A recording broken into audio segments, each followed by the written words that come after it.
Video को like करके आगे शेयर ज़रूर कर देना।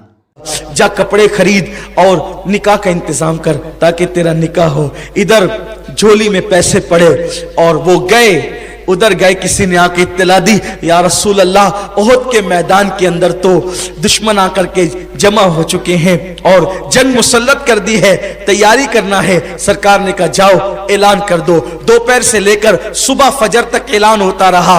उसी दोपहर के वक्त ऐलान करने वाला निकला, ऐलान करते करते बाजार में गया।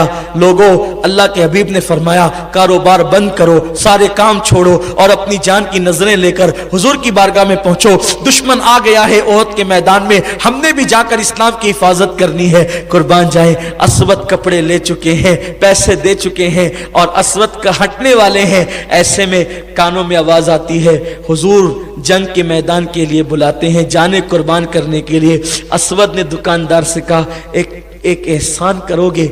दुकानदार ने कहा बताओ भाई क्या कर सकते हैं? ये पैसे मेरे वापस दे दो, कपड़े अपने वापस ले लो। लिया पैसे और उसी पैसों से आपने जो है वो ढाल खरीदी और तलवार खरीदी। अब हुजूर की बारगाह में नहीं गए, चुपके से जाकर के मुजाहिदीन की सफ में खड़े हो गए। चुपके से इसलिए गए ताकि हुजूर को इत्तला न हो पाए। अगर हुजूर को पता चल गया, हुजूर कहेंगे अस्वद जिहाद तो क़यामत तक होता रहेगा, अभी शादी कर ले ताकि तेरे दिल के अरमान पूरे हो जाएं। अस्वद ने सोचा जिस नबी ने सब कुछ दिया उस नबी को हम जान के सिवा दे भी क्या सकते हैं, और हक तो ये है कि हक अदा न हुआ। चुपके से जाकर के खड़े हो गए। हम भी आशिक़े रसूल कहलाते हैं। हमारा हाल ये है, शबे बारात में भी रात भर खाते पीते रहे और फजर से पहले जाकर सो गए, ये हमारा हाल है। मेरे आका अलैहिस्सलाम के दीवानों पिकनिक पर गए और वहां पर गुनाहों के अड्डों को आबाद किया। कैफियत ये है, हराम लुकमा पेट के अंदर डाला, औरतों पे बदनजरी की,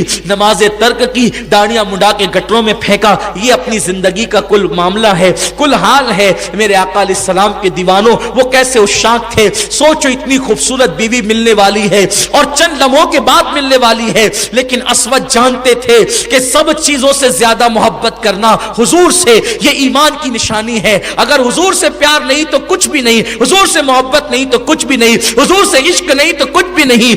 मुस्तफा बरसा खैशरा के दी हम ओस, अगर बऊ न रसीदी तमाम बुला बीस। पूरा के पूरा दीन मोहम्मदुर रसूलुल्लाह का नाम है। अगर उनसे मोहब्बत नहीं है तो फिर कुछ भी नहीं है। जो उनके कदमों से दूर हो गया, अबू लहब में और उसमें कोई फर्क नहीं है। अस्वद खड़े हो गए। उसके बाद सुबह को काफिला चला मैदान जंग के अंदर, तलवारें तलवारों से टकराई और ओहद की जंग की दास्तान आप मुझसे पहले कई मर्तबा सुन चुके हैं।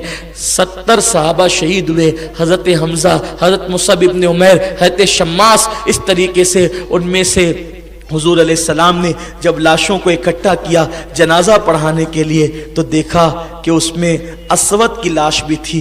हुजूर अस्वद को देख करके रो रहे थे और रोने के बाद हुजूर मुस्कुरा पड़े। साहबा ने अर्ज़ किया आका रोते रोते अचानक अस्वद की लाश पर मुस्कुराने का फलसफा, मुस्कुराने का मामला समझ में नहीं आया। सरकार फरमाते हैं तुम्हें नहीं पता, ये अस्वद और हम जानते हैं कि अस्वद का रिश्ता एक खूबसूरत लड़की के साथ तय हो गया था, लेकिन वो कपड़े खरीदने और शादी की तैयारी के लिए गया था। जैसे उसको पता चला कि जंग पे जाना है, उसने कपड़े वापस किए, तलवार खरीदी और उसके बाद मुझसे छुप छुपा कर कि मैं कहीं रोक न लूं जंग के मैदान में आ गया और उसके बाद शहीद हो गया। अब मैं देख रहा हूं रोना इस पर आया कि इतनी खूबसूरत दुल्हन मिलने वाली थी, इसने दुल्हन की परवाह नहीं की, मेरी मोहब्बत में जान कुर्बान कर दी। रोना इस पर आ रहा है, लेकिन हंसी इस पर आ रही है कि मैं देख रहा हूं कि जन्नत की हूरें आपस में झगड़ा कर रही है। वो कहती है मैं अस्वद की दुल्हन बनूंगी, मैं अस्वद की दुल्हन बनूंगी, मैं अस्वद की दुल्हन बनूंगी। हूरें लड़ रही है आशिक़े रसूल के लिए कि उसकी दुल्हन मैं बनूंगी। मेरे आका सल्लल्लाहु अलैहि वसल्लम के दीवानों, मैं अपनी बहनों से ये ना कह दूं अरे नादान, अगर पक्के रंग का इंसान सच्चा आशिक़े रसूल बन जाए, उसकी दुल्हन बनने के लिए हूरें जन्नत की लड़ती है। तू कहां कह रही है कि जिसके चेहरे पे दाढ़ी है मैं उससे शादी नहीं करूंगी? अरे उसके लिए लिए तो हूरे लड़ रही है, तू कहां कह रही है मेरी बहन कि जिसके सर पे टोपी है उससे शादी नहीं करूंगी। दीनदार बीवी ढूंढो, दीनदार शौहर ढूंढो, इंशाअल्लाह जिंदगी खुशी से गुजरेगी। अल्लाह से दुआ है अल्लाह मुझे आप सबको अमल की तौफीक दे। गुफ्तगू के दरमियान कोई गलती हो तो माफ़ फरमाए। वमा अलैना इल्लल बलाग। अस्सलामु अलैकुम व रहमतुल्लाहि। वीडियो अगर अच्छा लगा हो तो लाइक करके आगे शेयर ज़रूर कर देना।